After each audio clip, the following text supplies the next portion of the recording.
What happens when the brittle arrogance of new money collides with the quiet resilience of old soul? In the heart of New York City, a 23-year-old art history student named Clara Mayhew, who pays her tuition by serving the city's elite, is about to discover the answer. For her, life is a carefully balanced ledger of expenses and exhausting hours. For Julian Vance, the 25-year-old heir to a tech and real estate empire, life is a frictionless reality, a playground built by his father's ambition where consequences are for other people. One cold Tuesday night, their worlds don't just collide, they shatter. The weapon of choice isn't a plate of pasta, but a glass of 1982 Chateau Margaux, used to inflict a humiliation so profound it stains more than just a uniform. But this isn't merely a story of a young woman's mistreatment. It's the story of what happened the next day when the architect of Julian's world, his formidable father, Alister Vance, arrived at Clara's door. He didn't come bearing a simple apology. He came with the keys to the most coveted penthouse in the city, a historic landmark overlooking Central Park. The reason for this staggering gesture had little to do with charity and everything to do with a desperate high-stakes game of corporate warfare, a game in which Clara, unknowingly, was about to become the most valuable player. Julian Vance operated in a universe hermetically sealed from inconvenience. At 25, he was the only son of Alister Vance, a man who had clawed his way from the grid of Queens to the gleaming apex of Manhattan's skyline, building Vance Holdings into a behemoth of disruptive technology and ruthless real estate acquisition. But Julian didn't see the architecture of the empire. He only saw the penthouse suites, the private jets, and the infinite credit line it afforded him. His existence was a meticulously curated stream of fleeting pleasures. Rooftop parties where the skyline was just a backdrop for a selfie, impromptu trips to St. Bart's, and a revolving court of acolytes whose laughter was as purchased as the champagne they drank. Tonight's stage for his casual theater of contempt was Aurelia, a restaurant so steeped in old-world opulence that its name was whispered like a password among the city's true power brokers. The ambiance was one of hushed reverence, mahogany-paneled walls, conversations muted by thick Persian rugs, and waiters who moved with the silent, spectral grace of seasoned butlers. Julian occupied the prime corner table, flanked by his two most loyal sycophants. Todd, a trust fund parasite whose primary skill was agreeing with Julian, and Brielle, a social media influencer whose worldview was filtered through the lens of her smartphone camera. "I mean, look at this place," Julian sneered, gesturing with a dismissive wave at the room's Gilded Age decor. "It's a museum. My father loves it, of course. He thinks anything that gathers dust is venerable." He swirled the deep garnet wine in his glass. "They recommended this. Tastes like an old library book. I'm building an app that will disrupt this entire industry. AI-driven wine pairings. No more listening to some fossil in a cheap suit tell you what to drink." "Totally, Jules," Todd chimed in, his grin vapid. "The future is now. These places are dinosaurs." Brielle, absorbed in crafting the perfect candid shot of her diamond bracelet against the crystal glass, added without looking up, "The lighting in here is, like, offensively yellow. No one looks good in yellow." Clara Mayhew heard every word as she approached the table, a heavy silver tray balanced expertly on one hand.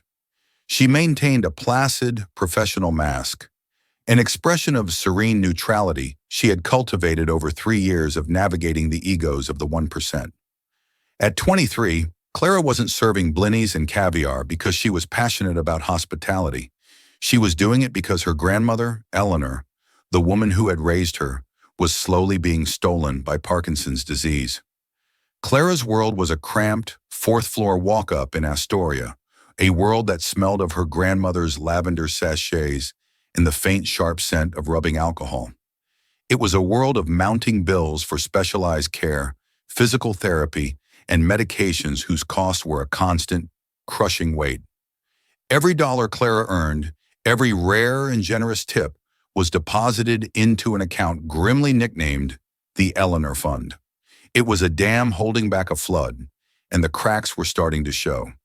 She was a semester away from finishing her master's thesis on 18th century decorative arts, a passion that felt like a luxury from another lifetime.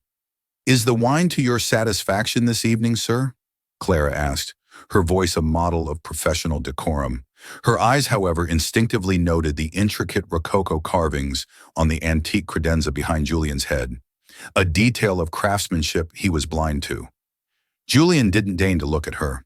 He spoke to Todd. "She's asking if the fermented grape juice from before the internet was invented is to my satisfaction. What do you think, Todd?" Todd chuckled as if it were the wittiest remark he'd ever heard.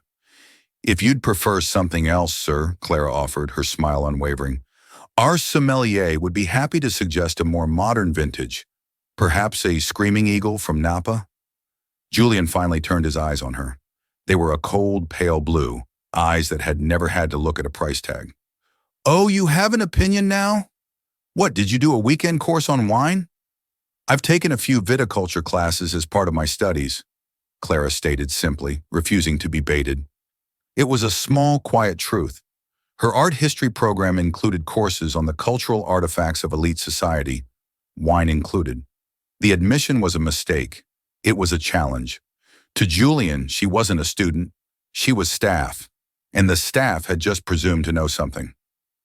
"Your studies?" he repeated, a cruel smirk playing on his lips. "Let me guess. The University of Google? Tell me, in your studies, did they teach you about the first rule of your job? Which is that your opinion is irrelevant." Clara's jaw tightened. She could feel the ambient hum of the restaurant falter as nearby tables fell quiet. The humiliation was a prickling heat that crawled up her neck. She thought of Eleanor, of her trembling hands struggling to hold a fork, of the quiet dignity with which she faced her daily decline. That was real. This boy, this pampered princeling, was not. "My apologies, sir," she said, her voice clipped. "I will inform the manager that you'd like the bottle removed from your bill." But Julian wasn't finished. He sought a climax, a story to amplify his own importance. He picked up his glass, the ruby liquid sloshing against the crystal. "Let me show you what I think of your studies," he said, his voice dropping to a theatrical whisper. And then, with a flick of his wrist, he didn't just toss the wine. He deliberately, almost lazily, flung its contents directly at her. The dark red liquid arced through the air and splashed across the front of her crisp white blouse. A collective gasp rippled through the dining room. Several crimson drops spattered onto the delicate, silver filigree locket she wore around her neck. The last gift her grandmother had given her, the one thing she never took off. The silence that descended was thick and suffocating, broken only by Brielle's nervous titter. Clara stood frozen, the shock momentarily paralyzing her. The wine, cool and sticky, began to seep through the fabric onto her skin. She looked down at the ugly, jagged stain, a Rorschach test of privilege and cruelty, and then she looked back up at Julian's smug face. In that instant, the mask of the professional waitress didn't just crack, it vaporized. She didn't scream. She didn't burst into tears. Her voice, when it came, was low and trembling, with a fury so cold it was almost serene. She met his cold blue eyes, and for the first time, he saw something in them other than deference. He saw fire. "That locket you just stained," she said, her voice barely audible but carrying across the silent room, "was made in 1780 by a Parisian silversmith named Jean-Pierre Devine. It's not worth much money, but it has survived 2 centuries, a revolution, and 2 world wars. I'm sure it will survive you as well. You, on the other hand, are worth a great deal of money, but you possess nothing of any value."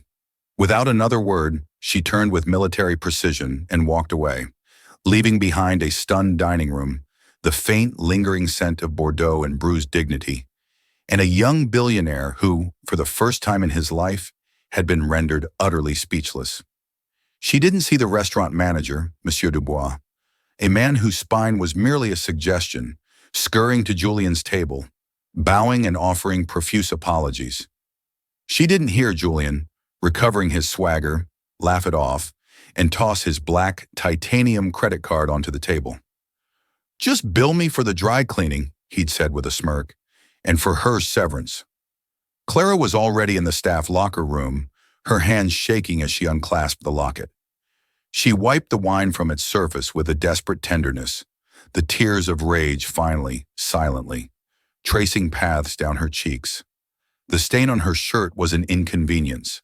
The desecration of this small piece of her history felt like a violation of the soul. The walk of shame from Monsieur Dubois' office to the service exit felt miles long. The manager had been brutally efficient, his gaze fixed on a point just over her shoulder. "Clara, we have a standard of decorum," he'd said, his voice slick with false regret. "The Vance family are among our most esteemed patrons. You were insubordinate." "He threw an entire glass of wine on me," Clara stated, her voice flat with disbelief. "And your response escalated the situation," Dubois countered, his tone final. "We cannot have staff making scenes. It is best for all parties if we terminate your employment immediately. Here is your final paycheck." There was no severance. It was less than hush money, it was a dismissal. Clara knew arguing was futile. In the gilded ecosystem of Aurelia, the customer wasn't just king, they were a deity, and Julian Vance was the heir to their pantheon.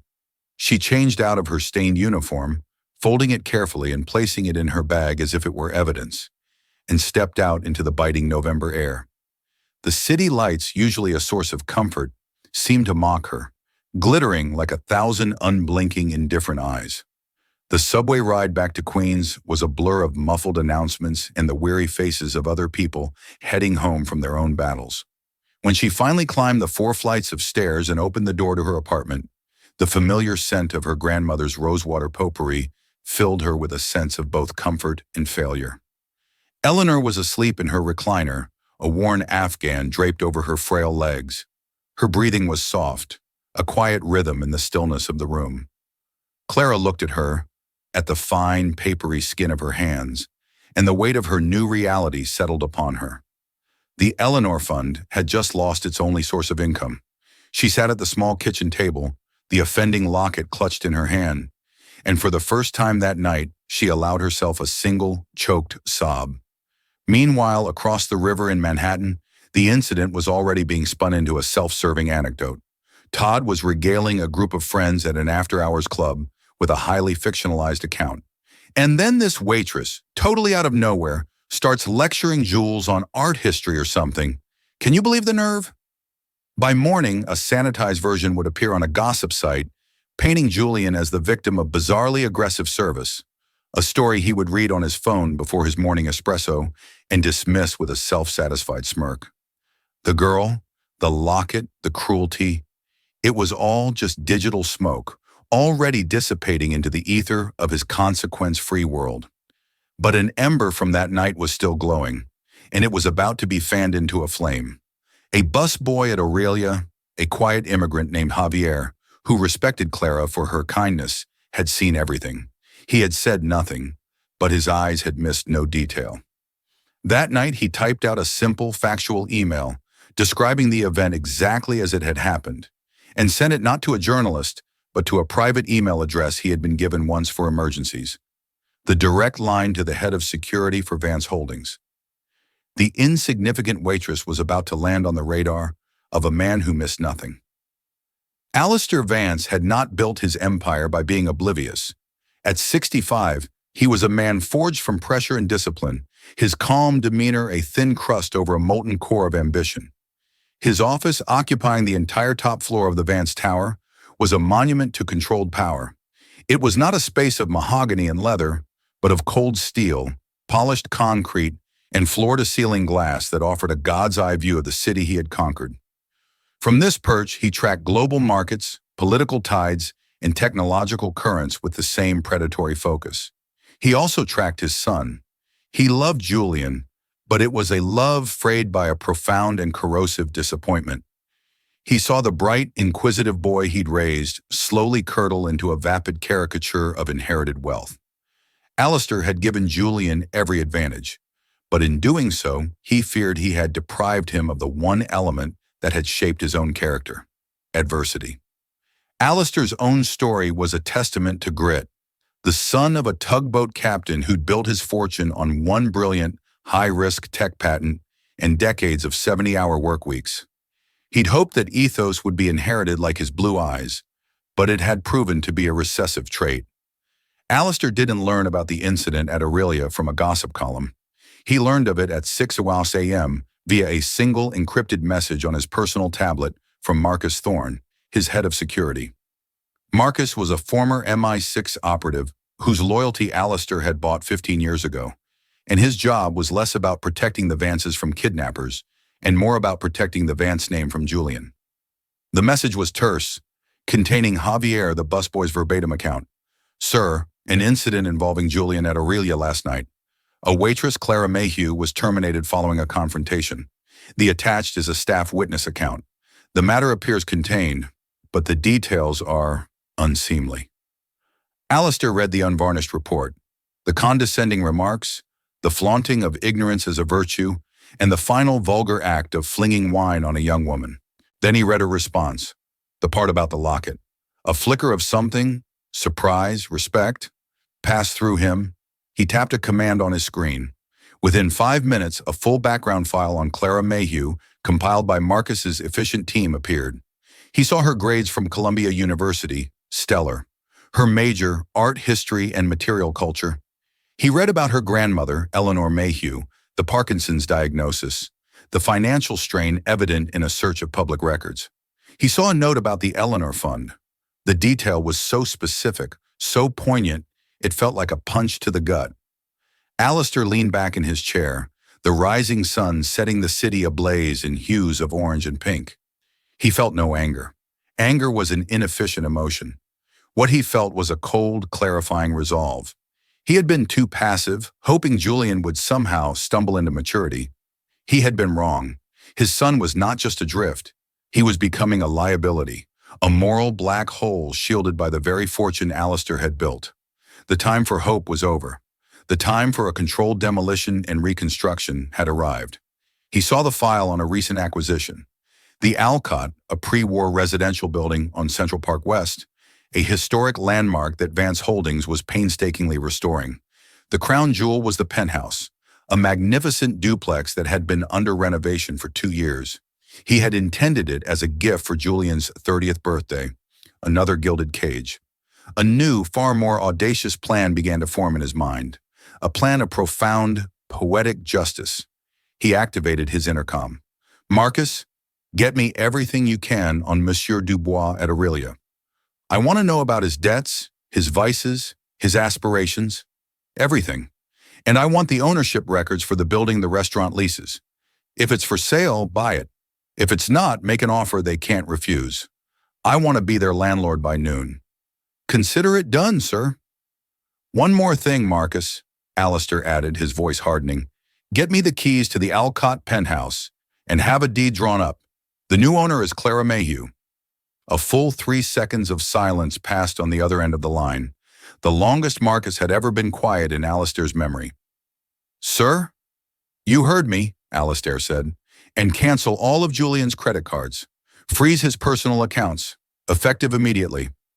I want him to have nothing but the cash in his wallet. Then tell him I want to see him at the estate tonight.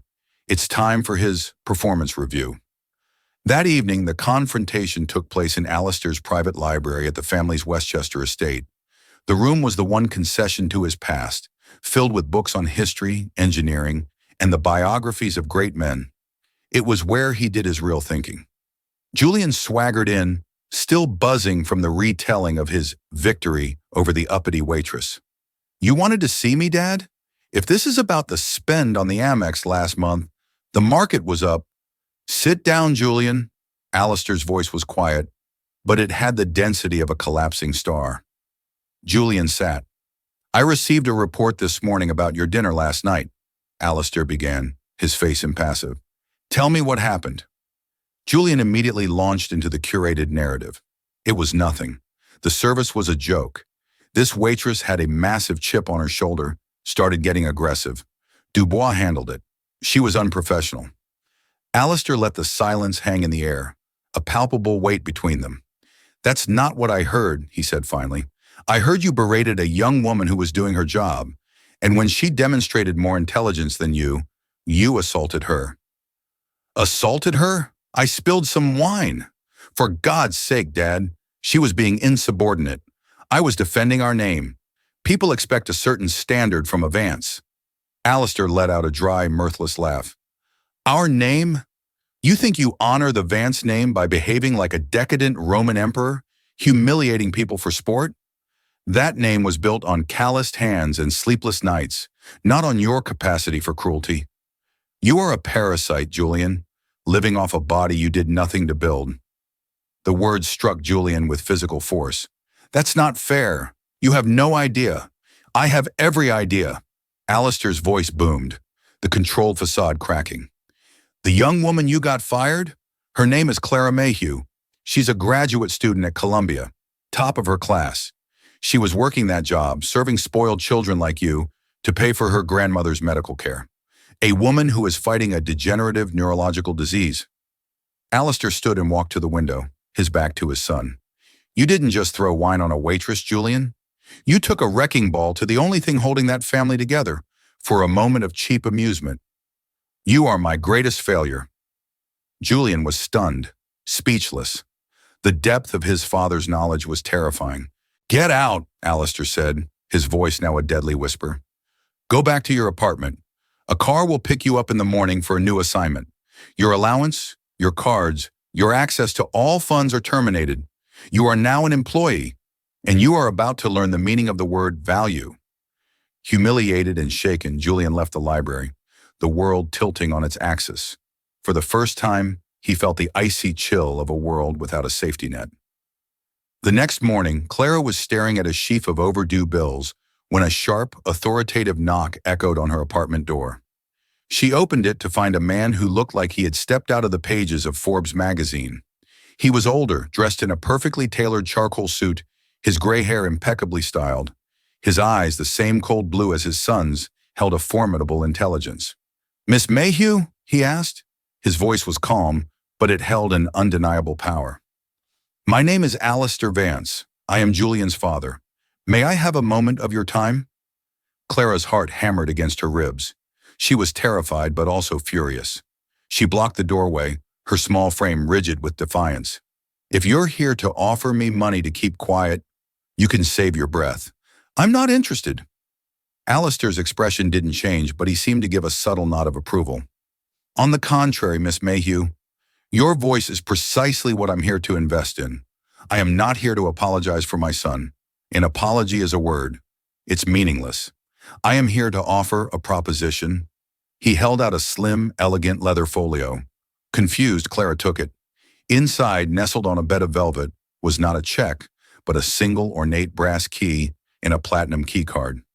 "What is this?" she whispered, her suspicion warring with her curiosity.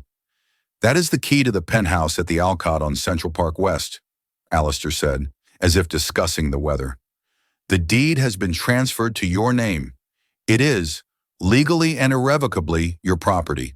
It comes with a staff and a stipend for maintenance. It is yours." Clara stared at him, convinced she was hallucinating or that this was the prelude to some unspeakably cruel joke. "Why? Why would you do this?"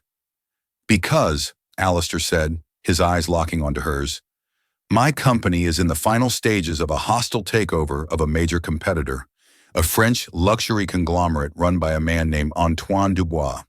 He is an eccentric, a historian, a man who values provenance and legacy above all else. My board, my executives, they are tech guys, finance sharks. They don't speak his language. They are failing to win his confidence." He paused, letting the information sink in. "I read your academic file, Miss Mayhew. Your thesis is on the very period of decorative arts that Dubois is a world-renowned expert on. This penthouse, the Alcott, is one of the finest examples of that period's architecture in this city. It is a landmark I personally saved from demolition." The pieces of a bewildering puzzle began to click into place. "You want me to help you talk to him?" "I want to hire you," Alister corrected, "as a consultant for Vance Holdings. Your new home will be your office. Your first project is to advise me on the Dubois acquisition. You will be paid a salary of $500,000 a year, with full medical and dental coverage for you and your grandmother, effective immediately. We will arrange for the best in-home care for her starting today." Clara felt the floor sway beneath her. It was too much, too fast. the solution to every single one of her prayers, delivered by the father of the boy who had caused her ruin. There had to be a catch. "And your son?" she asked, her voice trembling slightly. A flicker of something grim and satisfying appeared in Alister's eyes. "My son's education begins today. He has been stripped of all wealth and privilege. His new job is in the wash." The silence of the penthouse was the first thing that truly terrified her. It was a profound, geological silence, a quiet so absolute it felt like a pressure against her eardrums. In her Astoria walk-up, sound had been a constant companion. The groan of the building's pipes, the murmur of her grandmother's television, the distant wail of a siren weaving itself into the fabric of the night. Here, on the 68th floor of the Alcott, the city was a silent, glittering film spread out beneath her feet. The silence was the sound of power, a vacuum where the petty noises of survival could not exist. And in her first week, Clara Mayhew felt like she was suffocating in it. Her first act was not one of command, but of love. She oversaw every detail of Eleanor's transition, not with the detached efficiency of a new executive, but with the frantic, tender precision of a granddaughter. She interviewed nurses, vetted physical therapists, and personally selected the sunniest room for Eleanor, one whose vast window overlooked the reservoir, a placid blue eye in the green expanse of the park. When Eleanor finally settled into a plush armchair, her frail hands steady in her lap, a look of peaceful wonder on her face, Clara felt the first real anchor in her new, vertiginous reality. The guilt of accepting this impossible gift receded, replaced by a crystalline resolve. This was not a bribe. It was a battlefield, and she had just secured her reason for fighting. Her second act was to draft Julian's first assignment. She sat at a massive 18th century mahogany desk, a genuine Röntgen, she'd noted with a historian's thrill, and considered the nature of cruelty. She could be punitive. She could assign him something physically grueling or deeply humiliating.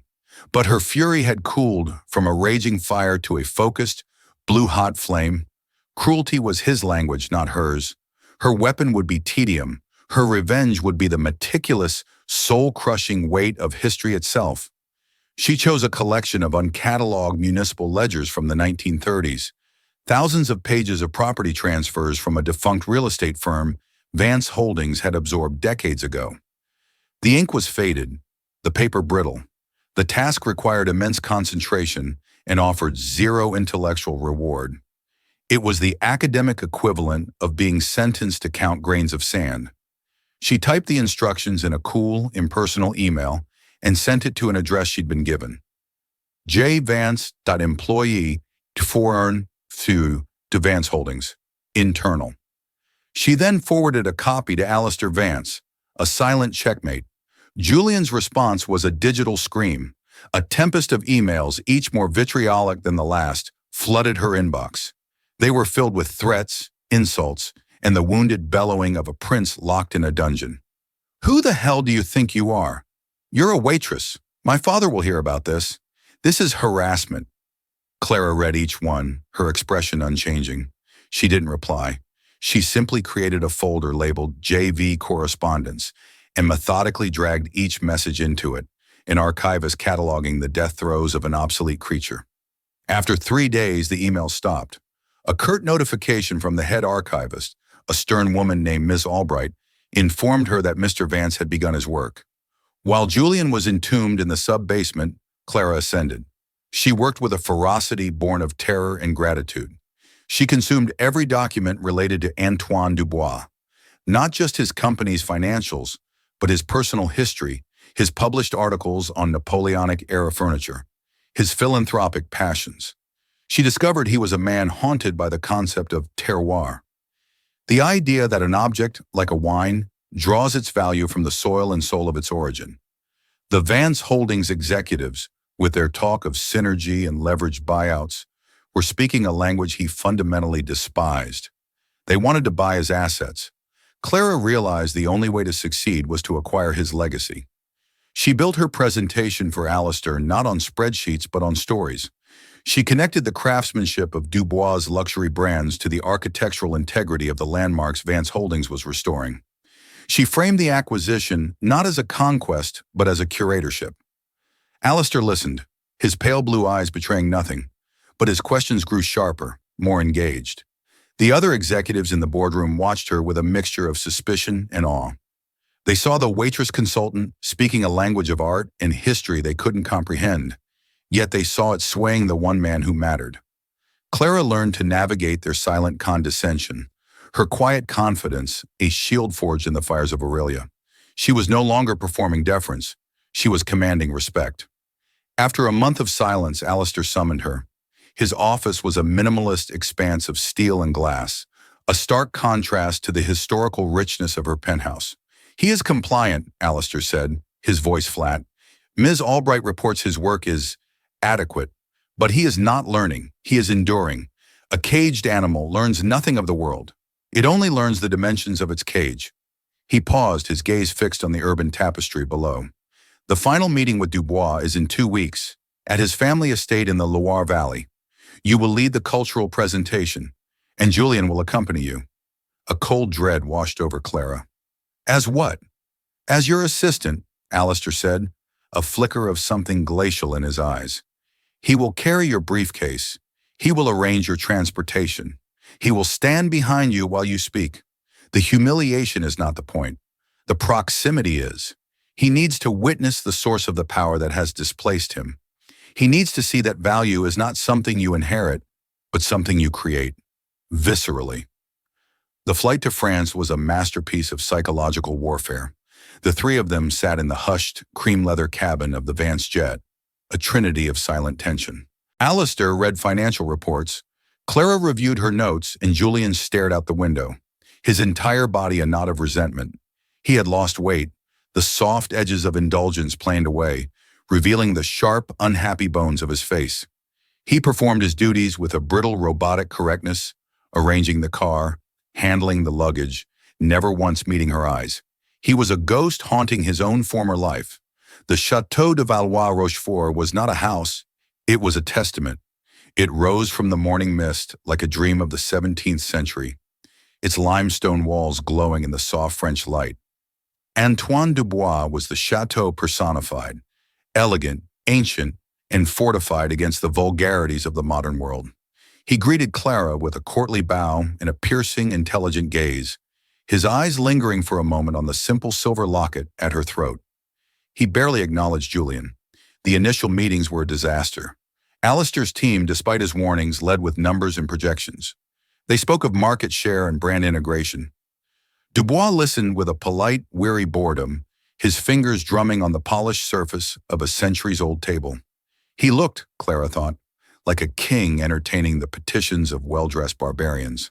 The final night, a formal dinner was held in a gallery, hung with Dubois' ancestors. The air was thick with the scent of beeswax and history. Dubois, clearly intending to deliver a final, gentle coup de grace to the deal, gestured with his wineglass to a portrait dominating the far wall. It depicted a severe-looking woman in a dark blue gown, her expression one of melancholy pride. "My great-great-great-grandmother, the Comtesse de Valois," Dubois said, his voice resonating in the cavernous room. "A woman of her time. She possessed everything, and the revolution took it all.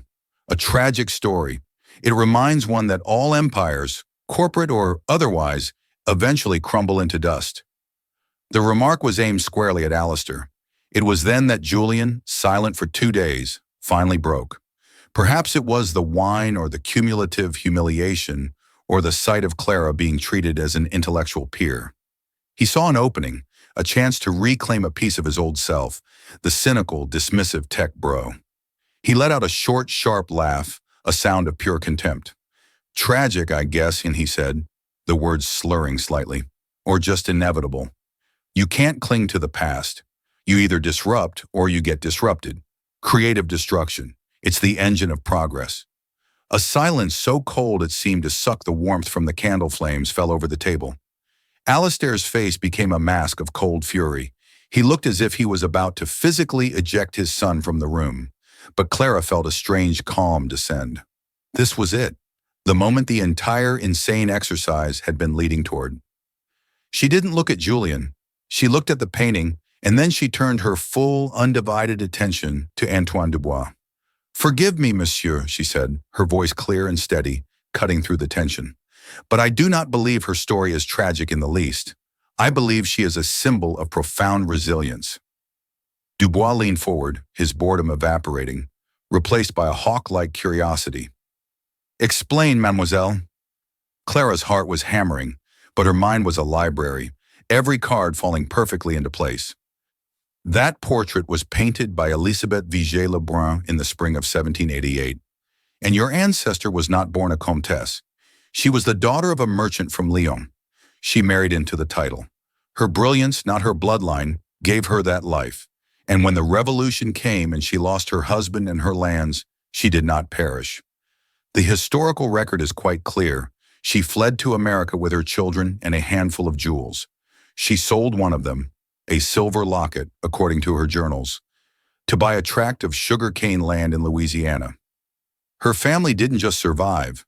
They founded a new dynasty in a new world, built not on a crumbling aristocratic title, but on courage and foresight. She paused, then finally, deliberately, turned her gaze on Julian. The contempt in his eyes had been replaced by a dawning, horrified shock. "That," she said, her voice dropping, but losing none of its intensity, "is the true meaning of creative destruction. It is not about mindlessly tearing things down because they are old. It is about having the wisdom to find what is truly valuable amidst the wreckage and the courage to build something new from it." The room was utterly still. Julian stared at her, and in his eyes she saw the entire architecture of his world collapse. He wasn't seeing the waitress he'd humiliated. He wasn't seeing the supervisor who tormented him. He was seeing a woman who wielded knowledge like a weapon, who had taken the pieces of her own humiliation, the locket, the insult, and forged them into an unassailable argument.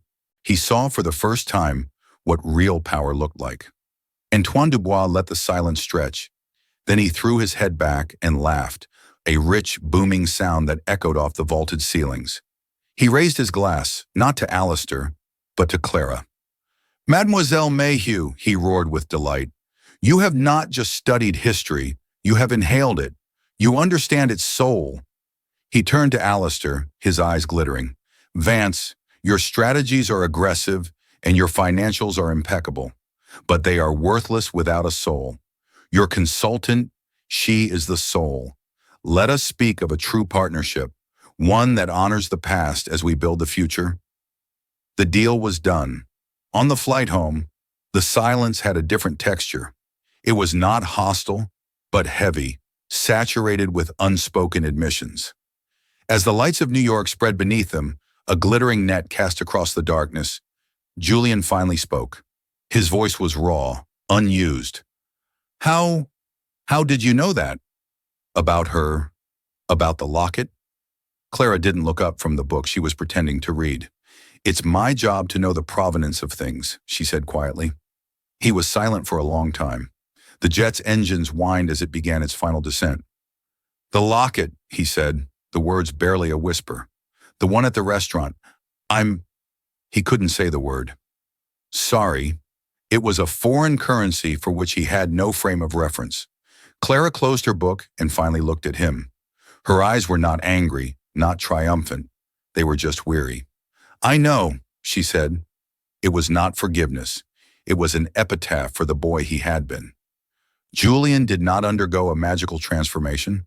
There was no single moment of redemption. Instead, there was a long, slow, painful dismantling. He returned to the sub-basement, but the archives no longer felt like a prison. They felt like a truth. He stopped seeing the documents as a punishment and began to see them for what they were: the fossil record of human ambition, failure, and resilience. He found the original charter for Vance Holdings, a flimsy, coffee-stained document signed by his grandfather, a man he'd only known as a gruff old man who smelled of salt and oil. He read logbooks from his grandfather's tugboat, filled with entries about engine trouble, treacherous currents, and the quiet pride of making it back to harbor. He found his great-grandmother's immigration papers from County Cork, her occupation listed as seamstress. He discovered that the Vance name, the name he had wielded like a scepter, was not rooted in boardrooms and penthouses, but in engine grease, needle-prick fingers, and the raw, desperate grit of survival. He was the descendant of people who built things, and he had spent his life breaking them. Clara, now a senior vice president and Alister's most trusted advisor, used her power to create. She spearheaded the establishment of the Vance Foundation for Historic and Cultural Preservation, using Alister's capital and her own encyclopedic knowledge to rescue architectural treasures from the wrecking ball. The penthouse was no longer a silent, terrifying cage.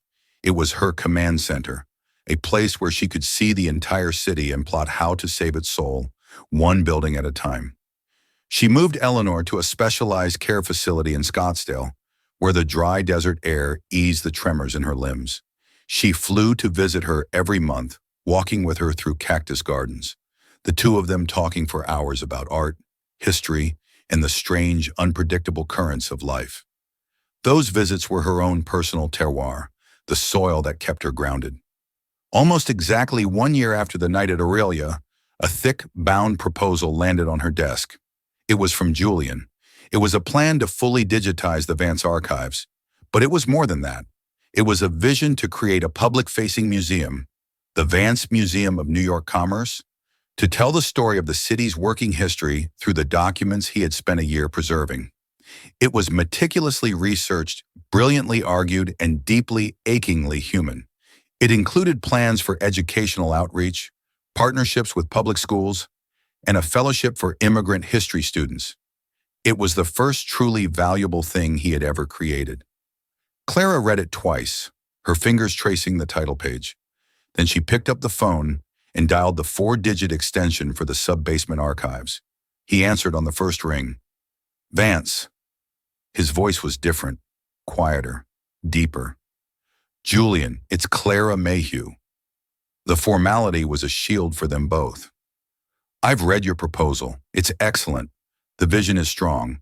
But you've neglected to include a 5-year budget projection for archival conservation specialists and climate control maintenance.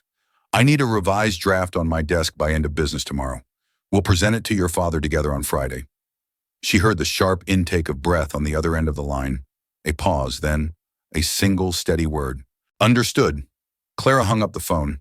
She rose from her desk and walked to the vast window, looking down at the endless river of headlights flowing through the canyons of the city.